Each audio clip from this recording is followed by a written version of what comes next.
Hey, what's going on, everybody? It's Samuel Akem here, and I'm back with another one. I appreciate you guys for tapping into another Akem'S analysis. Sportsbet Montana is the exclusive betting partner of Akem'S Analysis and the Samuel Akem YouTube channel. They are also Montana's exclusive sportsbook for all your betting needs. Get tapped in with all the odds, spreads, or featured bets through Sportsbet Montana today. Your game, your bets, your state. Powered by the Montana Lottery. Akem'S Analysis is proudly sponsored by Sportsbet Montana. Please go check them out when you're looking to make those sports bets in the state of Montana.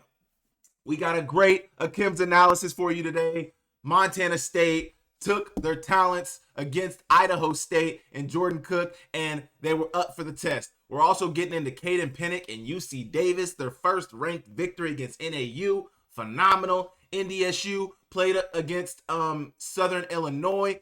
They dominated. Then we got Northern Colorado versus Idaho. Hey, wait a minute.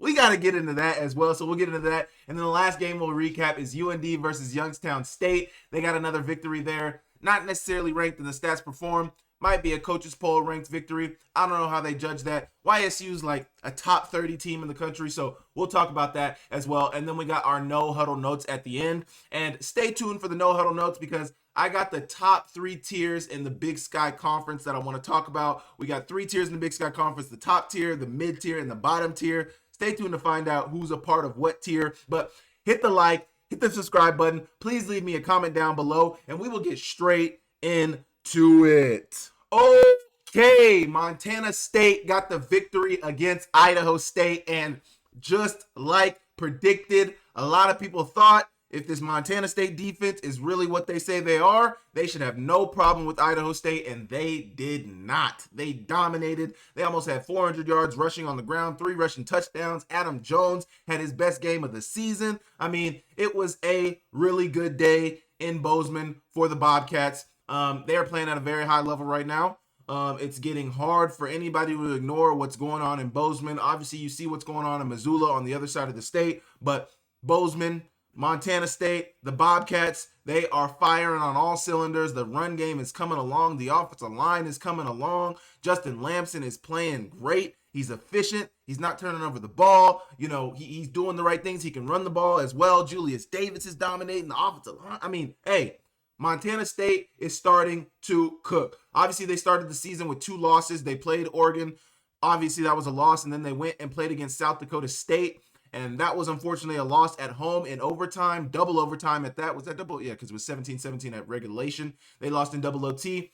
So yeah, I mean, they've bounced back fabulously. They're 5-2. They've won 5 straight. And their defense is just playing at an extremely high level. I don't think I don't know exactly how many points they've given up in all their games. I don't have it right in front of me, but I know before that game they were giving up an average of 10 against all their FCS opponents. And they've been holding teams to a lot of low totals. 3, 10. They've just been playing at a really high level. I mean, Idaho State, Jordan Cook still threw for 300 yards. Looking at the full numbers right here, Jordan Cook was 20 for 37. Not great efficiency. 300 yards, 2 touchdowns, 1 interception. You expect some turnovers when you talk about Jordan Cook. Davis Harson also threw an interception too, so 2 turnovers right there. But the thing that gets Idaho State, and I don't know if it's by design or if it's by accident, but it seems like sometimes they just forget to run the ball. I mean, against Montana, I don't know if the run necessarily was not working against Montana, but they just went away from it. They rushed for 76 rushing yards. I don't think they really made a concerted effort in the second half. Now, I didn't get to watch this Montana State game live, but I know they're really good defensively. But 6 carries for 16 yards for Sudbury. Dason Brooks, 4 carries for 12 yards. Their longest rush was 6 yards in the game. So, I mean, it just wasn't there. Now, they only ran the ball 17 times. They threw it 48 times. That's kind of where Idaho State is at. I think they should lean on the run game a little bit more. They seem like their offensive line is not a bad unit, but I don't know. Justin Lamson, 17 for 21, 81% completion percentage at 184 yards, 4 touchdowns. He also added 16 carries, 60 yards, and a touchdown. That's a total of 5 touchdowns on the day.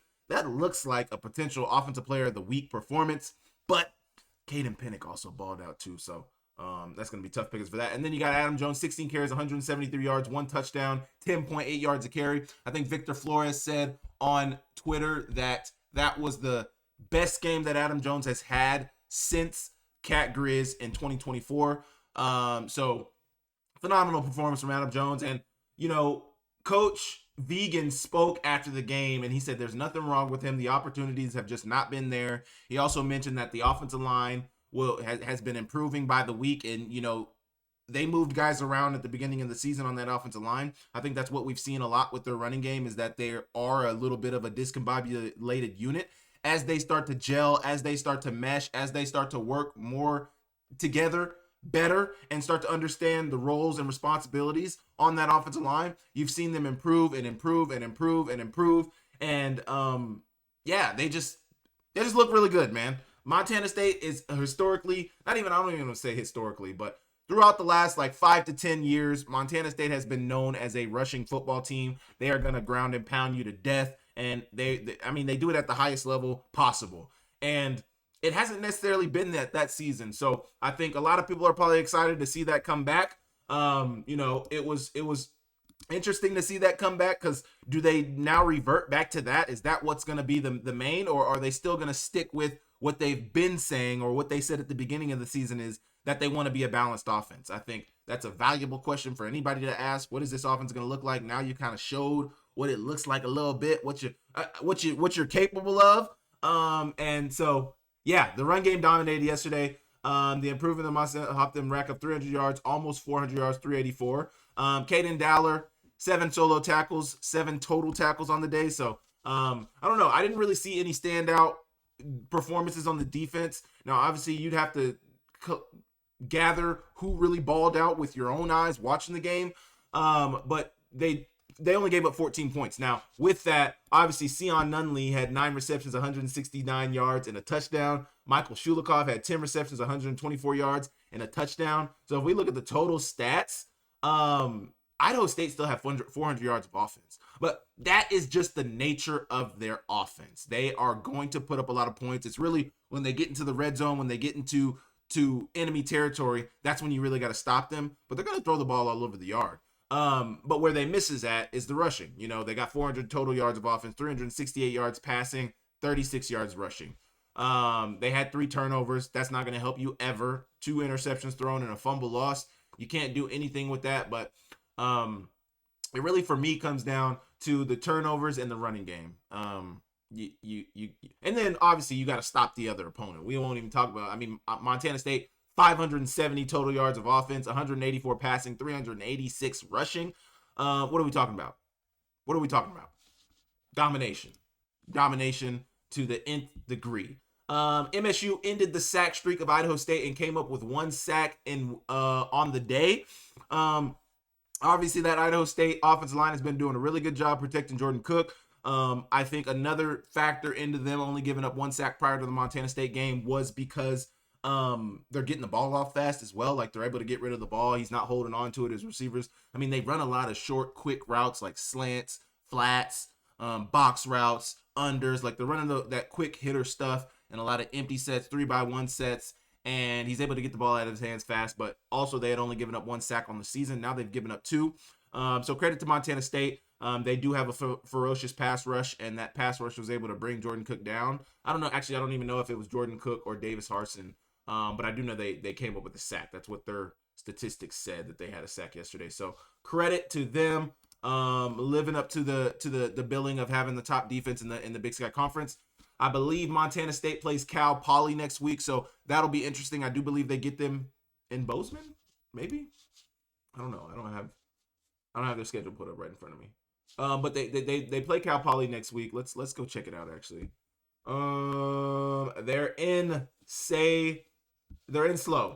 So Montana State takes on Cal Poly in San Luis Obispo next week, but they get the dominant victory against Idaho State. Now the comparison game is going to start with, Montana only beat them by 4. Well, Montana State really dominated them at home. Montana played in the dome, Hey, don't worry about any of these opponents that both Montana and Montana State have faced. The Big Sky is so that if the 2 best teams in the conference are that way by the end of the season, everything will get worked out in November. So, yes, I know Montana State and Montana fans are going to battle back and forth. You both have really good football teams. You both have shown things that could be cause for concern, but you both have shown things that could be cause for, being really excited about. Montana State has the best defense in the conference, one of the best in the country. They have a really good running game, and it's coming back. Montana, on the other hand, has a really good offense. Their defense doesn't necessarily show up the way they should all the time. They have a lot of weapons. Michael Wortham, Eli Gilman are probably two of the best players in the conference on the Montana football team. So, they both have positives.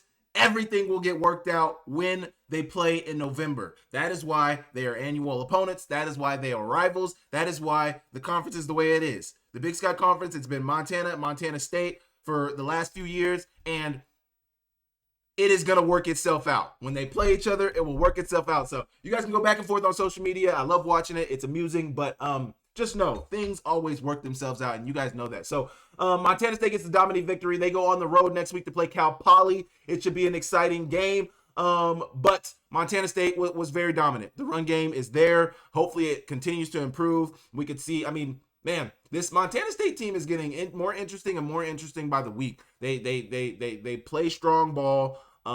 They have a loss at the FCS, so that's always what people are going to hold against them. But this is a very, very good Montana State football team with a lot of weapons, a quarterback who can do it, and a defense who can hold up with the best of them. So you guys let me know what you think about Montana State in the comments down below, as well as Idaho State. What did you guys think about the game? And I will move on. From first downs to forever. If you met your girl tailgating or cheering under those Friday night lights, L&M Fine Jewelry is your next winning play. Engagement rings, custom designs, and timeless Montana craftsmanship, because your love story deserves a ring as legendary as your team. Located on American Way in Missoula and Main Street in Kalispell, L&M Fine Jewelry is the official jeweler of Akem'S Analysis. They've done a great job taking care of me and my wife, and let them do the same for you. When you guys are looking to buy that special ring for that special person, let L&M Fine Jewelry be your diamond destination. Okay, next we are talking about UC Davis versus NAU.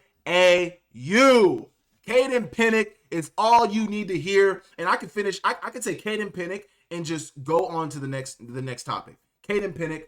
All right, I'm moving on.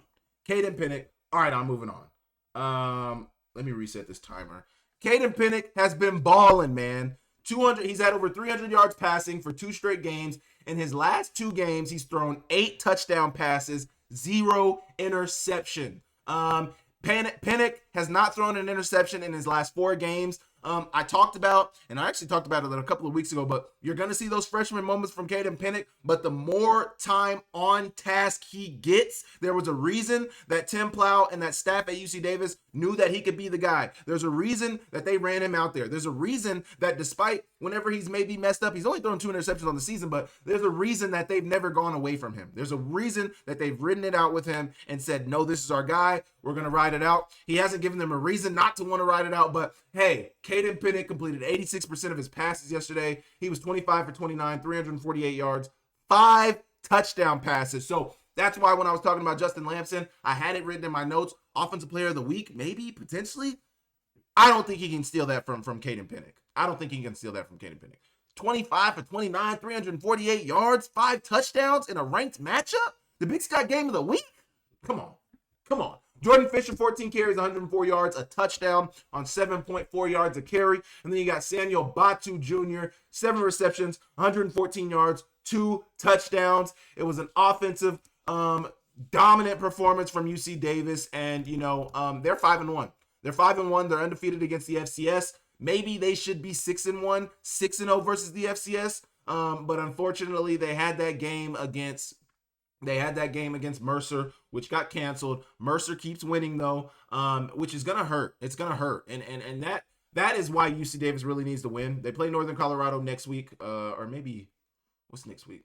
No, they play them in 2 weeks. So UC Davis has 2 byes. So they play Northern Colorado in a couple weeks. Idaho State, Montana State, Sac State. They should be able. They're gonna be able to get enough wins to make the playoffs, and they're most likely going to make the playoffs. It's just. Oh man, it sucks. It sucks for that Mercer loss. I don't know how high they can get in terms of being able to get a high seed. Now, obviously there's 16 seeds, so they'll probably be a seed if they continue to win. But being like a top 8 seed or a top 4 seed, I don't know if they'd be able to steal that from one of the top teams in the country, especially if like Lehigh's undefeated, Montana or Montana State run the table for the rest of the season. NDSU in there as well. I mean, there's a lot of factors that go into that, but Caden Pennick looks good. UC Davis looks good. The one thing, they haven't been playing necessarily lockdown defense, but they have the offense to outscore anybody. And I got this number on here. This is not a 2. This is a 4. But they are averaging 40.2 points a game. Their offense is in their last 4 games. So on their 4-game winning streak that they have been on against Southern Utah, Weber State, Cal Poly, and NAU, they've been averaging 40 points a game. So on offense, they've been averaging 40 points a game. The one thing that concerns me is against Southern Utah, they gave up 34. They put up 50. Against Weber State, they gave up 12, but they scored 34. So Weber State's not that great. So, but against Cal Poly, they scored 34. Cal Poly had 27. Against Northern Arizona, they scored 45. Northern Arizona scored 24. So we haven't, I guess against Weber State, you saw a lockdown defensive performance. But even against Utah Tech, they scored 31. The defense gave up 24. So I like UC Davis. I don't know necessarily if their defense has gotten there yet and had that, that performance yet, but I do like UC Davis. They're a very good football team. They're well coached. They have a lot of talent. Their running back position, I absolutely love their running back position. Carter Vargas, Jordan Fisher. I mean, it's I'll say this. A lot of times you get parents that reach out to you about their kid and they're like, yo, my son's the next one. My son's nice. My son is this and that. And sometimes they're right, but a lot of times parents want to boost up their kid. Well, that happened with me for Jordan Fisher, and he has been everything. I mean, hey, Dad, Mr. Fisher, you didn't tell one single lie. Let me tell you that right now. Hey, you did not tell one single lie. Jordan Fisher is the real deal, one of the top running backs in the Big Sky Conference, and man, you expect to see like a precipitous drop when you lose somebody like Land Larison. I mean, all-world running back, can do it out of the backfield, can do it as a receiver, can do it as a running back, in between the tackles, outside of the tackles, play special teams, can return the ball, all-world type player. And then you just had Jordan Fisher sitting on the bench behind this, and you saw Jordan. I think Jordan Fisher played a little bit the last season. Like I think he got worked into the offense a little bit, but yo, and then Carter Vargas. Man, can catch out of the backfield, can be a legitimate receiving threat out of the backfield as a running back. I mean, yo, I don't know what they're cooking over there with Tim Plow and that staff, but phenomenal job. UC Davis gets their first ranked win of the season. I think NAU was like 1 through 15, somewhere in there. But they get their first ranked win of the season. UC Davis, unfortunately, falls to 4-3 after this game. They're 1-2 in Big Sky play. So they've lost one to Montana State. They lost one to now UC Davis.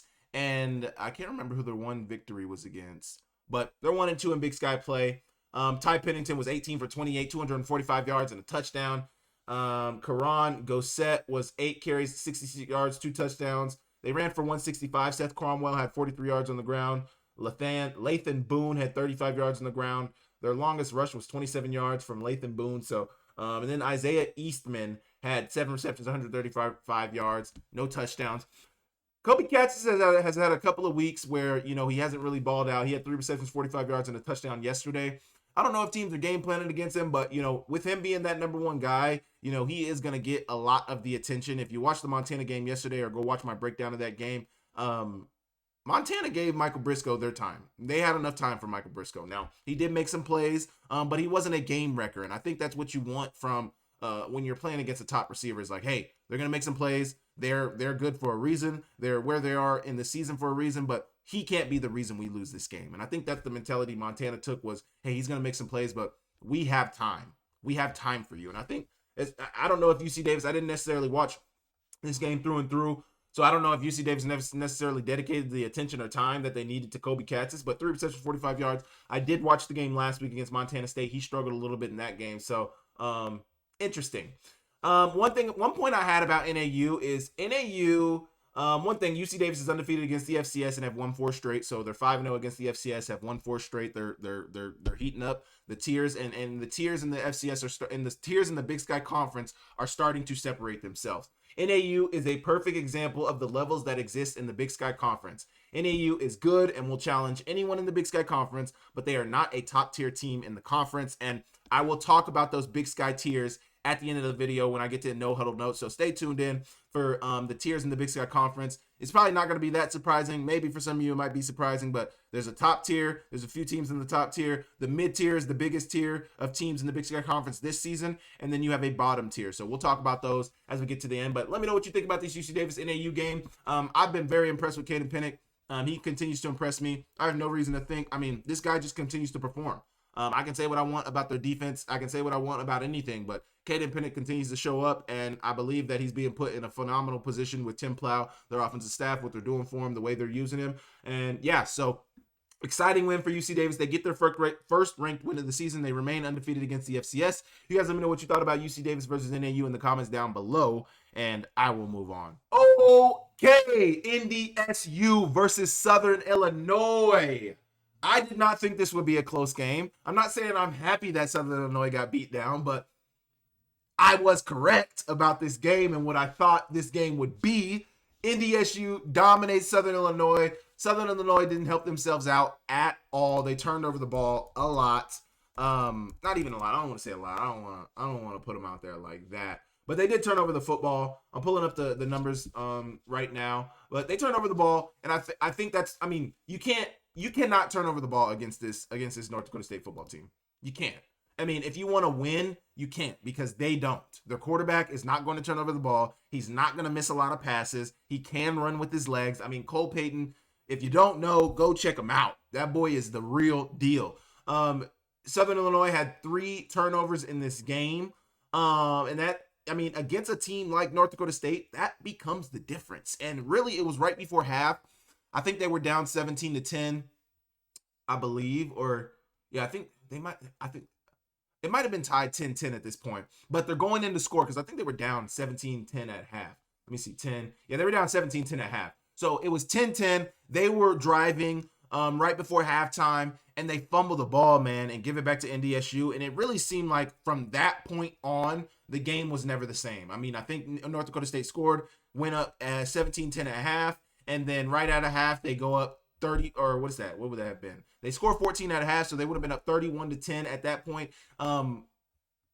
Southern Illinois didn't even score another point into the fourth quarter, so just a devastating loss for Southern Illinois. They are a talented football team. I can't remember who I saw. I think it was Matthew Frazee online saying that he thinks that Southern Illinois team would challenge a lot of football teams in the Big Sky Conference, as well as the upper tier of the Missouri Valley. Like, he thinks they're a really, really good football team. I don't know if I'm there. Matthew. But they got dominated by NDSU, and maybe that's just a testament to NDSU and how good they are. They make anybody look like that. I have been saying that for a minute, that they are a wagon. You know, they have been beaten up on a lot of football teams. They've been beaten up on, like, they have been showing that they are on a level that's different than everybody else in the FCS. And I mean, Cole Payton, 13 for 16, 243 yards, a touchdown. Their backup, Hayes, was 3 for 3, 33 yards. So they completed as a team. I'm not going to do that math. Don't make me lie. But Cole Payton, I do know, completed 81% of his passes at 13 for 16. And then you got Bryce Lance, 1 carry, 75 yards, a touchdown. I think Bryce Lance probably had his best game of the season. Not by much, because he had a really good receiving game against Southeast Missouri State. But he had 1 rushing touchdown, 1 receiving touchdown, 75 on the ground, 79 through the air. He averaged 19.8 yards a catch. Bryce Lance is averaging 21.2 yards a catch this season. That man only has 18 receptions on the season. They might have moved his number up after yesterday. Yeah, so he has 22 receptions on the season, 461 yards, 4 touchdowns.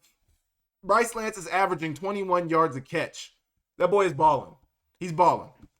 Bryce Lance is showing why he's one of the top receivers in the FCS, and probably the top receiver in the FCS, because the thing about Bryce Lance, and the thing about any receiver, and that was the thing about Christian Watson when he was at North Dakota State, they are not going to get a ton of receptions, but they are going to be extremely efficient and effective with those receptions. Rajah Nelson, 2 receptions, 62 yards, 31 yards of reception, by the way.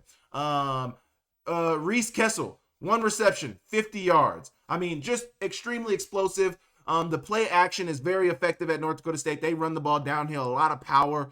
They can get downhill. They can hit you in the face. And when they play action, it is extremely successful and extremely effective. So Barika Pinu had 16 carries, 66 yards, and a touchdown. And then Cole Payton added 8 carries, 48 yards, and 2 touchdowns. So playing at a high level, man. Playing at a high level.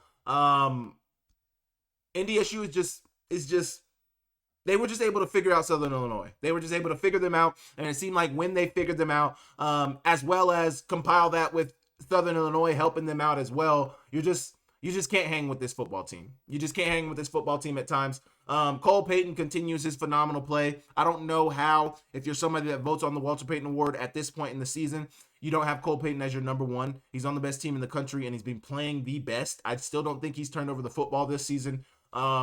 And he's just so versatile. Let's look at the numbers for Cole Payton this season. He's not going to blow you away with crazy numbers. He does have good numbers, but he's only thrown over 301 game this season. I'm sure if you look at Derek Robertson, he's probably done that every game of the season. I mean, it's just the offense and system that they play in. But 1,400 passing yards, 10 touchdowns, no interceptions. He has taken 6 sacks, but I don't think sacks are his fault. He got 61 carries, 400 yards, and 5 touchdowns on the ground too. So 1,800 total yards, 15 total touchdowns, no turnovers. I mean, and somebody posted yesterday too, the line of quarterbacks that they have had at North Dakota State. I mean, the Carson Wentzes, the Easton Sticks, the Trey Lances, the Cam Millers, they've just had a line of guys, and I'm missing some. There's a bunch on there, but they've just had a line of guys that are just phenomenal at the quarterback position. And it's just wild that you can just have this level of continued success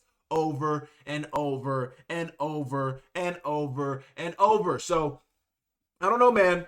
Phenomenal performance from Cole Payton. They know how to pick their quarterbacks out there. When you look at Southern Illinois, on the Southern Illinois side of things, it goes. I can't help but look back to what I said about their schedule and who they've played. Victory against Thomas More. I think they're NAI. They lost to Purdue. They beat UT Martin. They beat SEMO. They beat Indiana State. I didn't name one ranked team. I only named 3 FCS teams. Yeah. That's what it boils down to me. Now, they play North Dakota next week, which will be a really good game. If they can bounce back and get a victory there, that tells me something about Southern Illinois. But if North Dakota gets a decisive victory there as well, that will tell me something about them as well. So we're at that point in the season where things are starting to separate themselves. Teams are starting to separate themselves. But also it's like there are certain dates where it's like, okay, you're not the top tier because you obviously just got beat down by North Dakota State, who's the number 1 team in the country. You're not there yet. But like 2 through 10, maybe 5 through 15, like where do you sit at? Some of these games will start to give you an idea of that. And I think next week against Southern Illinois and North Dakota, that will give us an idea of that. So North Dakota State gets a victory against Southern Illinois. It was a phenomenal game. Cole Payton is that guy. Bryce Lance is that boy. You guys let me know what you think in the comments down below about this North Dakota State team. I don't think I need to talk about North Dakota State that much right now. They are the best team in the country. They have shown that week in and week out. I think somebody tweeted something a couple of weeks ago, though. They said you can't judge. Don't pay attention to like playoff standings. Like nothing about the playoff standings matter until the marker game between North Dakota State and South Dakota State has been played, until North Dakota State and South Dakota State both go to Grand Forks to play North Dakota, and then until Cat Grizz. And I could not agree more. Yes, the rankings matter. Yes, where these teams are at matters and how they're playing matters, but nothing really matters until North Dakota State plays South Dakota State, until North Dakota State and South Dakota State both play North Dakota in Grand Forks, and then until Montana State and Montana play in Cat Grizz, whatever you want to call it, the Brawl of the Wild. Nothing matters until those things have happened. So we can talk back and forth, we can argue back and forth and say, oh, this is this way and that way, and who cares? North Dakota State, South Dakota State need to play. North Dakota needs to play North Dakota State and South Dakota State. And Montana State and Montana have to play. And you know that is going to be the last game of the season every single year. Until that happens, let's just reserve our judgment. We're not going to. Nobody's going to. But UND or North Dakota State gets the victory against Southern Illinois. You guys let me know what you think about North Dakota State. You guys let me know what you think about Southern Illinois. Let me know all that in the comments down below, and I will move on. Okay. I think this is our first dedicated segment of the season to Northern Colorado. Boy, Northern Colorado, hey, a couple of weeks ago, I was on with Keenan Curran, former Grizz player, my former teammate, and I actually posted this clip on Twitter, and I was like, yo, like, Northern Colorado's close. They're not there yet, though, because he was talking about how Northern Colorado had given up. They threw for almost 400 yards on the Idaho State defense, but they only rushed for like 30 yards. And he was like, that's interesting.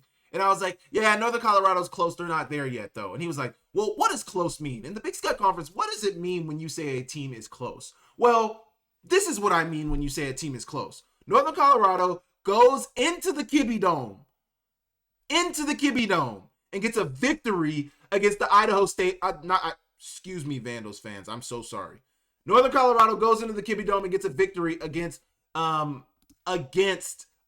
the Idaho Vandals. Now, I didn't know this prior to, but the report is that Josh Wood was hurt and has been hurt. Idaho was on a bye last week. They haven't played since they played Montana. So,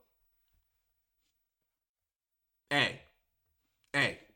Now, I don't know what to say about that. I mean, it's still a good victory. Now, yes, Josh Wood is everything for this Idaho football team. I don't want to look past what he means for this football team, but sorry, I'm looking up the stats. I don't want to look past what he means for this football team, but we don't care nothing about that. We don't care nothing about that, man. I don't. Northern Colorado showing up, man. And Brent Wahlberg tweeted something yesterday that got me thinking. He said, tired. No, he said tired. Idaho is a top 8 ranked team in the country. Wired. Northern Colorado is a fringe playoff team. Hey, that got me looking at their schedule and who they play coming up. We'll talk about the remaining games, but UNC defeated number 11 Idaho on the road, 49-33. This is a marquee win for Ed Lamb and the Northern Colorado Bears. I mean, it cannot be understated. This is a phenomenal win for Northern Colorado. And if you care anything about the Big Sky Conference, if you care anything about FCS football, this is good for the Big Sky Conference. Northern Colorado has been the doormat of the Big Sky Conference, has been the doormat of the FCS since they've been in the FCS. The best thing that can happen for the Big Sky Conference, the best thing that can happen for FCS football is Northern Colorado becoming good.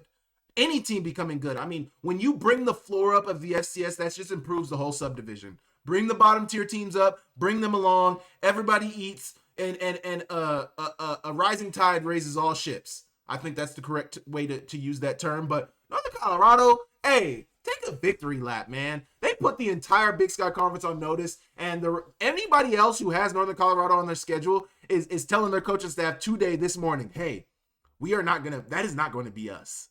That is not going to be us. Let's take a look at Northern Colorado's remaining schedule. One more thing. UNC continues to show that they are a worthy team in the Big Sky, and they will give multiple teams fits this season. Now, they're still missing in some places. I think their run game is spotty at times. You know, versus Idaho, they had 132. Versus Idaho State, they had 30. Versus Houston Christian, they had 220. Versus South Dakota, they only had 91. Versus Colorado State, they had 63. And then versus Chadron State, they had 160. So, I mean, against good FCS competition, if you want to say Idaho's good FCS competition, they had 132 against them. Not great. Okay. Against South Dakota, they only had 91. Against Colorado State, they only had 63. I would say Colorado State would probably be an upper tier FCS team if they were in the FCS. So, I feel like that's a good gauge. Idaho State, they only had 30. So, I mean, I feel like they're missing in the run game at times, but they definitely have something in Eric Gibson. Jr. He's a junior, but he was 22 for 34, 350 yards, 2 touchdowns, no interceptions. And then they threw it all over the place. Braden Monroe, 5 receptions, 151 yards, a touchdown. Hello. Carver Cheeks, 9 receptions, 120 yards, no touchdowns. But Cheeks has been balling out as well. He's up to 500 yards on the season. He's a wide receiver, 35 receptions, 502 yards, 2 touchdowns. So midway through the season, he is balling out, making it hard to ignore him. So there's always been good receiver play in the Big Sky Conference. But Jack Wagner was back behind center for Idaho. I'm not going to belabor this point at all, but I said what I said about Jack Wagner last year. There's a reason they brought in Josh Wood. There's a reason Josh Wood won the starting job. Jack Wagner is an okay player, but turns the ball over too much. He wasn't particularly efficient when I watched him last year. He wasn't there. Now maybe he can continue to improve as his college career goes on. I think he's only a sophomore this year, but he just didn't have it last year. He's still young. He's the same age range as Josh Wood. They're both sophomores, but I think one is very different than the other. So yeah, that is what it is. But Elisha Cummings was in the game and back and productive. 7 carries, 40 yards on the ground, 5 receptions, 67 yards, and a touchdown through the air. So 100 plus yards of total offense for Elisha Cummings. But Eric Gibson, man. Eric Gibson, take a bow, boy. Good game. Northern Colorado putting everybody on notice. So, okay, UNC's remaining schedule coming up. Next, they play Sac State. And now, actually, I'm going to pull up Northern Colorado right here to see if I can see where they're at. So, yes, they play Sacramento State on the road. They play UC Davis at home. They play Montana State at home. They play Northern Arizona on the road. They go to Eastern Washington, and then they go to Portland State. So what I was trying to look at is Northern Colorado is 3-3 right now. You need 7 FCS victories to qualify for the FCS playoffs. Chadron State, unfortunately, was their first game of the season. That does not count. They lost to South Dakota. They lost to Idaho State, but they beat Houston Christian, and they just beat Idaho. So they have 2 FCS victories. They need 5 more, which is a tall task. They played 6 games. There's only 7 games left. They got to win 6 out of 7. Wait. They've won 2. Yeah, so they got to win at least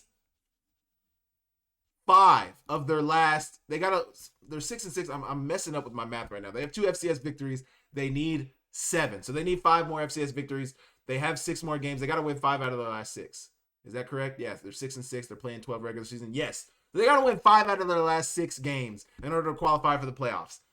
They have Sac State. I mentioned, I think that could be a winnable game for Northern Colorado. We're trying to shape this conversation out to be like, how does Northern Colorado get in the playoffs? They beat Sac State.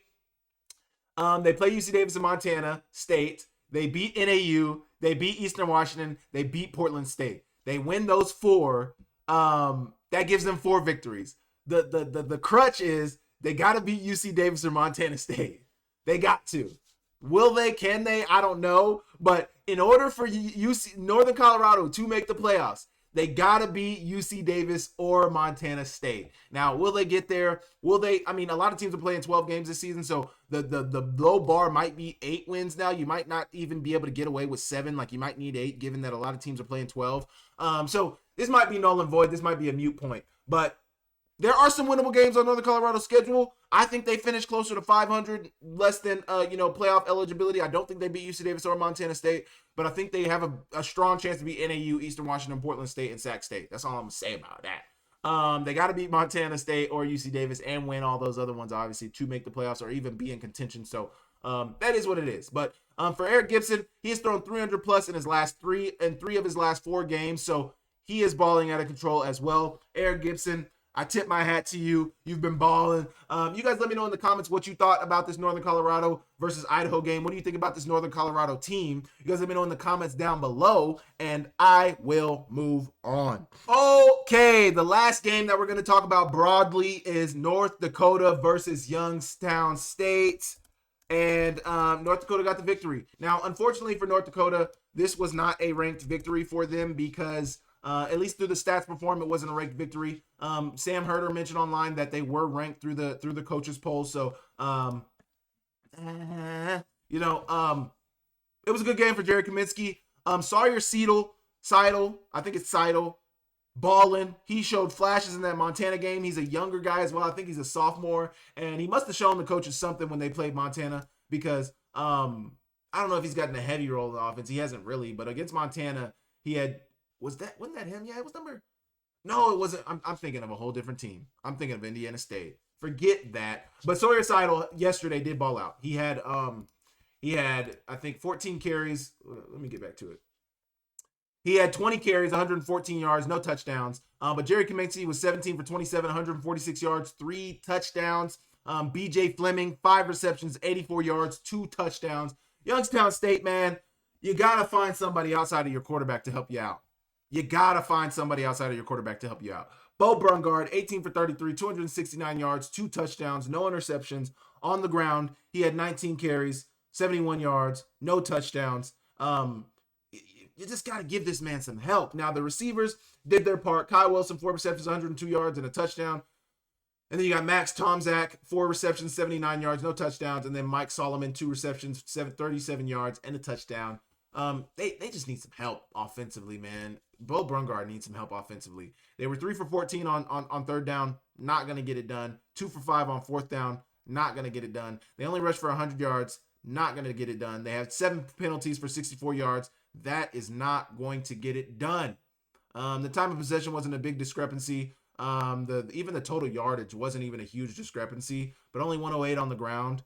They averaged 3.6 yards a carry. When you compare that with North Dakota, who had 228 yards on the ground, 5.3 yards a carry. Also, they only had 2 penalties for 25 yards. I mentioned the North Dakota or Youngstown State, 7 penalties for 63 yards. Where they did win at is they did not turn over the ball, so that's good to see. But I mean, when your quarterback is your leading rusher, it can either be a really good thing or it can be a really bad thing. And in this game, it's a really bad thing when you look at Bo Brungard had 71 rushing yards. The next best rusher, Bo Brungard, had a long carry of 29 yards. The next best guy had 7 carries for 17 yards, Jaden Gilbert. Ethan Wright had 2 carries for 10 yards. And Auton Gardner had 2 carries for 10 yards. Their longest rush of anybody outside of the quarterback was 8 yards. Not going to get it done. Just simply not going to get it done. Not going to get it done. So you look at Sawyer Seidel, had 20 for 114, no touchdowns. Gavin Zebarth had 9 for 71 and 2 touchdowns. Jared Kaminsky had a 9 for 27, but not great. But Zebarth had a long carry of 51 yards. Sawyer Seidel had a long carry of 26 yards. And even Xavier Lee had a long carry of 16 yards. Jerry Kaminsky even had a long carry of 9 yards. So 4 players on North Dakota had a longer carry than all of the running backs on Youngstown State. Now, that's not the end-all, be-all, but B.J. Fleming has been balling out as well. 5 receptions, 84 yards. He's balling out. North Dakota, let's look at North Dakota's upcoming schedule because, you know, they've been playing good. They've won, I believe, 3 straight. Yeah, they beat Valparaiso. They beat Northern Iowa, and now they beat Youngstown State. They play Southern Illinois next week. That is a big-time game. That should be the game of the week in the Missouri Valley. I don't know what the rest of the FCS landscape has yet, so I won't see if that should be the game of the week in the FCS, but that's going to be a really good game. Really, really good game between Southern Illinois. They then go to Indiana State, or they have Indiana State, so they're going to Southern Illinois. They have Indiana State at home. They go to South Dakota. That should be a good game. I believe that's a rivalry game. Then they get North Dakota State at home. Then they go to Murray State, and then they finish the season off at or with South Dakota State at home. So they get North Dakota State and South Dakota State both at home. Those games are extremely important because they could upset a lot of things, man. They could upset a lot of things. So we will see. North Dakota has looked good. They do have an FCS loss on their schedule, which hurts. They lost in Missoula 24-23 to Ayat and the boys in Montana. So that's their one FCS loss. They had a close loss to Kansas State to start the season as well. That reflected well on them, but I don't know how well Kansas State has looked since then. So, but they have looked really good. I think next week will really show everything. Like the one thing their coach mentioned, and I think I mentioned this in the preview when I was previewing this game last week, was that their coach mentioned that like it's not good enough to be close. Like you're either there now or you're not. You can't say, oh well, like next time we can do this and we'll get a win. Like let's improve on this next time. No, like let's do it in the moment now. Let's be that team that we want to be now. Let's be that team that people think that we are and talk about us being now. And I think they get a chance to prove that next week against Southern Illinois. They missed the mark against Montana on the road. Would have been a really, really big win for them. They missed the mark there. So they have another opportunity to do that in an in-conference opponent in Southern Illinois. I believe North Dakota should win that game. I don't think Southern Illinois is really who they say they are. I don't think they're as good as a lot of people think they are. They have a good quarterback in Williams, but outside of that, like I haven't really seen much from them. So, yeah. You guys let me know what you think about this North Dakota versus Youngstown State game. North Dakota has won 3 straight. They look good. Youngstown State is I would now obviously Youngstown State has a much better pedigree than that of Northern Colorado, but I would kind of relate Youngstown State to Northern Colorado in the Big Sky Conference. Youngstown State is close. They got a quarterback who seems like he can do it. they're not necessarily there yet. They are close. They're able to, push some of the top teams in the conference. They're able to give people fits. They're able to have success against other teams. But when it comes down to winning in the margins, when it comes down to the details, they miss the mark a little bit. So Youngstown State close, not quite there. North Dakota rolling, 3 straight. They got a big ranked matchup next weekend against Southern Illinois. We will see what they look like then. But we are starting to get a really good judgment and a really good idea of what these teams' resumes look like. Like, resumes are starting to get rounded out. Like, this is what you've done. This is who you beat. This is what you've done against those opponents. And it's starting to get laid out. I mean, we're midway through the season. We're starting to get to that second half of the season, and things are starting to look very, very clear. So people need to start they need to start showing what their identity is. Are you a running team? Are you a passing team? Are you a dominant football team? Are you an okay football team? I mean, what are you? What have you done? That's what is starting to become the metric now. Tarleton State, it's starting to wear off. I mean, hey, they haven't beat anybody ranked. They are undefeated, but that fire is starting to wear off a little bit. But we'll get into that in the Huddle Notes. So you guys let me know what you think about North Dakota versus Youngstown State. Good victory for North Dakota. Tough loss for Youngstown State. You guys let me know in the comments down below, and I will move on. Okay, no Huddle Notes. First thing I want to talk about in no Huddle Notes is the 3 tiers that exist in the Big Sky Conference. I don't want to spend too much time on this, but I think there are clear tiers in the Big Sky Conference, and they've been very clear to me, especially after yesterday. In the top tier of the Big Sky Conference, you got Montana, you got Montana State, and you got UC Davis. Those are the teams where they are all going to challenge for the Big Sky Conference title. They are all going to challenge for a high seed in the FCS playoffs. They're all, I don't know if I would call them all contenders. I think Montana State is a contender. And I think Montana maybe can be a contender. I think, they're French contenders. They're teams that, in the right situation, they could potentially win a national championship. That's the top tier in the Big Sky Conference. The mid tier in the Big Sky Conference: Idaho State, Idaho, NAU, Northern Colorado, Sac State, Cal Poly. I think on any given day, these mid-tier teams in the Big Sky Conference can beat any of the top-tier teams. So they can beat the Montana State, the UC Davis. If they have a good day, they have a good game, they can win those games. And maybe I need to drop Idaho out of there. I kept them in the mid-tier for now, but I don't know. I think the mid-tier is the biggest tier within the Big Sky Conference. It has the most teams within it. 6 teams in that mid tier. There's 3 and 3 on the other. 12 teams in the Big Sky Conference, becoming 13 next year. They're losing 1, they're adding 2, whatever. But 6 teams: Idaho State, Idaho, NAU, Northern Colorado, Sac State, Cal Poly. On any given day, they can beat anybody in the Big Sky Conference. But also, on any given day, they can lose to anybody in the Big Sky Conference as well. So it's like they're the mid-tier for a reason. They can play at a very high level. When they do play their best, they are one of the better teams in the conference. But most times, more often than not, they're not going to meet the mark, and they're going to become a middle team. They're going to win a good game, maybe 2 good games in a season, but ultimately they're going to end up not beating the top tier, the best teams in the conference. And even they're not going to beat the best mid-tier teams. Like, there's probably a delineation with who's the top of the mid-tier and who's just, the bottom of the mid-tier. Idaho's probably at the bottom of the mid-tier. Idaho State, they're really good offensively, but defensively they miss the mark. Sac State can run the ball on anybody, but I don't know, man. And then the bottom tier in the Big Sky Conference is Eastern Washington, Portland State, and Weber State. Those are teams that are most likely going to lose to everybody in the conference. They're going to lose some non-conference games as well. They're just not giving the Big Sky Conference a good name right now. They got good talent, they got good players, but ultimately when it boils down to it, they're not going to have enough to beat anybody. They're not going to have enough to do anything against anybody. So that's the bottom tier: Eastern Washington, Weber State, and Portland State. But you guys let me know what you think about those Big Sky tiers. I think it's very clear when you watch the Big Sky where those tiers are, but I don't know. Maybe there can be some movement. Maybe there's a team or 2 in the mid tier that goes to the bottom tier. I don't think the top tier can be touched right now. I don't think there's anybody else in the top tier of the Big Sky Conference than Montana, Montana State, and UC Davis. But you guys can let me know if you disagree or agree in the comments down below. Next, we got Jackson State wins a thriller against Alabama State. I think both teams should be ranked in the top 25. I think Jackson State is itching at being ranked in the top 10. It's tough because Jackson State, if they do win out, they won't play in the FCS playoffs. They will play in the Celebration Bowl. Ultimately, they'll play in the SWAC championship, and then they'll play the champion. They'll play the winner of the MEAC championship or the MEAC conference. They'll play that.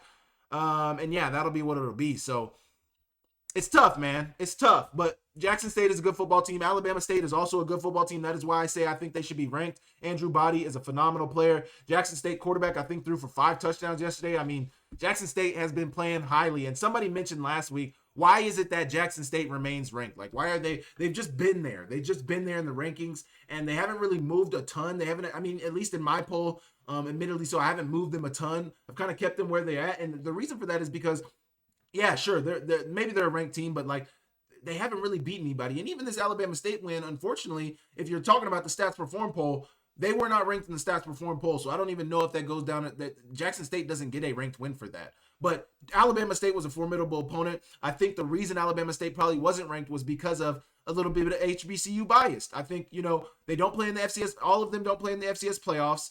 I just think it's weird putting Jackson State, Alabama State, a lot of those HBCUs in the rankings. But if I were to, that looked like a ranked matchup to me.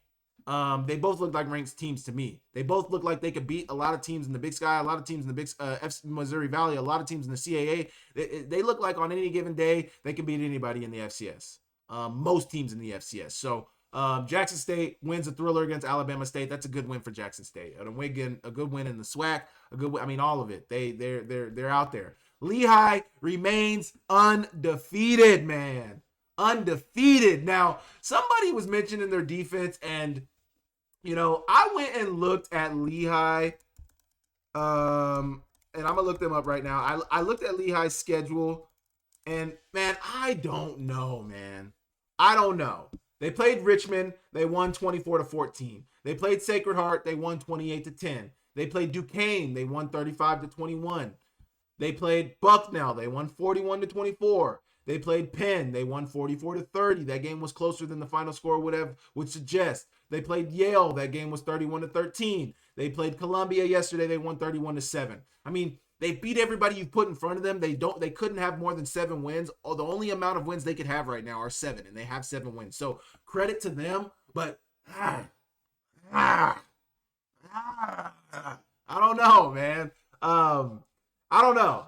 I don't know. And I don't know. I mean, somebody mentioned Lehigh's going to end up going undefeated, and we're not going to end up knowing how good Lehigh is until they get to the playoffs. The remaining schedule is Fordham, Georgetown, Holy Cross, Colgate, and Lafayette. They're playing in the Patriot League. I don't know how strong that, like, the Patriot League is usually only a 1-bid league. They're not usually going to get 2 teams in the playoffs, and it's looking like Lehigh's going to be that team for the second straight year. And I just don't believe that we're really going to know who they are or how good they are until maybe first, second, or third round of the playoffs. They'll probably get to the first round of the playoffs, second round, and then the quarterfinals is really when we're going to get to judge them. And I don't think we're going to get a good idea of who they are until then. And truthfully, if I'm being honest with where I feel about them, I don't think they're going to get much past the second round of the quarterfinals of FCS playoffs. That's just where I'm at right now. Hopefully they prove me wrong, but that is that. Mercer dominated Princeton. They get another victory. I don't know how good Princeton is. I don't know how good you think Princeton is, but Mercer got another victory.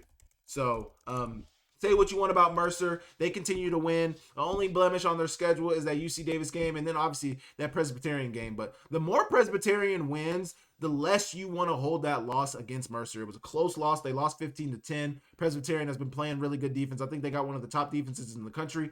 But I mean, it's just where Mercer 22-21 to Wofford. I think Wofford is defeated. Yeah, they're 1-5. They're 0-2 in conference play. You got the Citadel, they won 38-0. You got East Tennessee State, they won that game by 4. You got Sanford, they won 45-21, and then Princeton, they won 38-14. I mean, I don't know, man. When you played a good football team, Presbyterian, you lost. When you played UC Davis, you were down.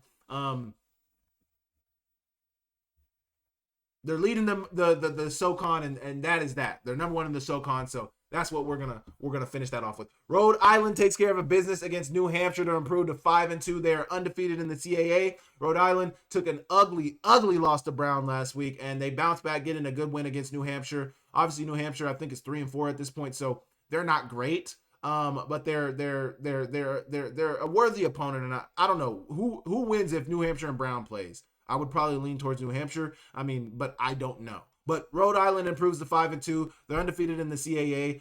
If they win the CAA, if they win out, they're going to be a highly seeded team, probably a top 8, top 10 seed in the FCS. So we still got our eyes on Rhode Island. I mean,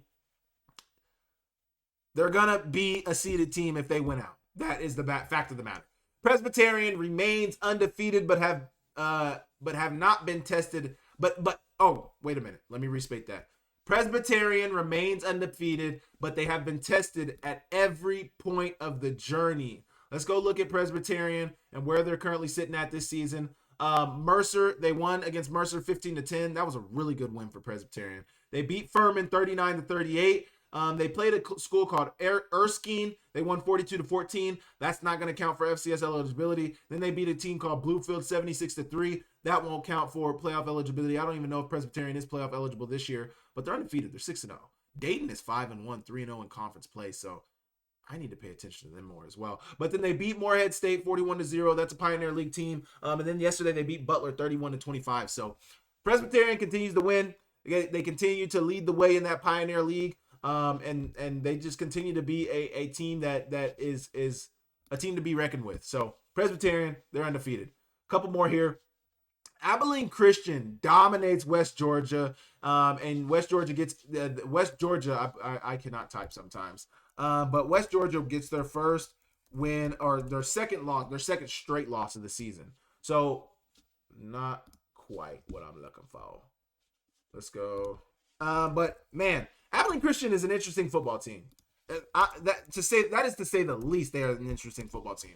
Abilene Christian has had some really good wins on their schedule this year, but then they have some head scratchers, man. Like, look at what Abilene Christian has done this season. So they beat Stephen F. Austin. Stephen F. Austin is, I believe, I can't remember where Stephen F. Austin is right now, but they're a good team in the Southland Conference. I think they're one of the top teams in the Southland Conference. Their two losses. Well, two of their three losses are the TCU and Tulsa. Their third loss is the Incarnate Word, which is an ugly loss. They lost 38-7 in Incarnate Word. But then they beat Stephen F. Austin 28-20. They beat North Alabama 52-23. They beat Austin P 45-31. One of the top teams in the UAC. They're 2-2 right now, but I mean, they started the season off really hot. They're 4-3 now. Ugh, that's ugly. But then they beat West Georgia 30-13. So I don't know where to really judge this team right now. I think they're an above average team in the UAC, but the UAC is looking kind of drunk right now. I mean, West Georgia's now lost 2 straight. Tarleton State is still undefeated, but haven't played anybody. Abilene Christian's 3-3. They're 2-0 in conference play. I just can't get a real good gauge on the UAC this year. I think they're a good conference. They had a good year last year, but then like you look at Southern Utah, they're 1-5, 0-2 in conference play. Utah Tech 1-5, 0-2 in conference play. North Alabama 1-5, 0-2 in conference play. Central Arkansas is 2-4, 1-1. Eastern Kentucky's 3-3, 1-1 in conference. It's really Austin Peay, West Georgia, Abilene Christian, and Tarleton State who are kind of holding it down. UAC right now currently is looking like maybe a two bid league. I don't know. They're going to get one AQ, but do they get a second team in? I don't know. I don't want to spend too much time on this, but Abilene Christian gets a good victory against West Georgia. West Georgia continues to fall down and down, so there's going to be more judgment on them. West Georgia takes on Tarleton State next week, so that is a really exciting game. That is a really exciting game. Really, really exciting game. So we will see. ACU is an up-and-down football team, so I don't know what to think. Western Carolina absolutely dominates Furman. I mean, it wasn't even close. It wasn't even close, man.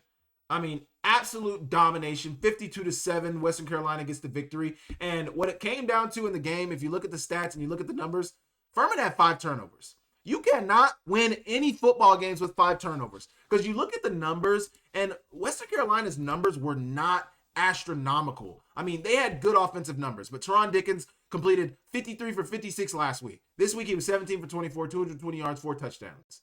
Their running game, their leading rusher had 68 rushing yards. Their leading run, they had one guy go for a long 66-yard run. But outside of that, they didn't have any really bang-up rushers, but they ran for 300 yards, so that's good there. They threw for 220 yards. Their leading receiver had 59 yards. Michael Rawson, 2 receptions, 59 yards, and a touchdown. I mean, the numbers aren't crazy, but 5 turnovers will beat anybody on any given day. 3 interceptions, 2 fumbles, and Western Carolina had 15 penalties for 135 yards. So this was a sloppy game on both ends, but 5 turnovers produces a loss like this for anybody. So Furman, you can't turn over the ball. I mean, 15 penalties for 135 yards. What? Western Carolina had 135 yards of penalties, and they won by 40. By 40. Yo, 45 to be exact, but yo, come on. I don't know what to think about the SoCon. How good is West Carolina? I don't know. Furman looked like a good team. I don't know. Mercer's leading in that conference. Western Carolina's leading in that conference. Could the SoCon be a two-bid league? I don't know. I don't know. Last but certainly not least, Sac State dominates Weber State 55-27. They could beat anyone in the Big Sky Conference on a good day. They had almost 400 yards of rushing. I mean, Sac State dominated on the ground. They absolutely dominated on the ground. They had 3 100-yard rushers in that game. If you know anything about that go-go offense, yes, it's the downfield passing game, but it's the triple option run scheme. Cardell Williams, I knew it immediately as they put Cardell Williams in. He's going to be the best thing for this offense. He was absolutely going to be the best thing for that offense.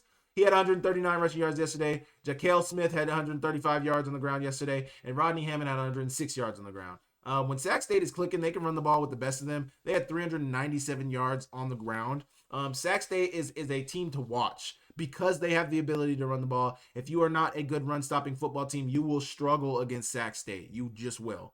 And they'll make life hard on you. So Sac State is going to give people fits. We will see. Go Sacramento is in full effect.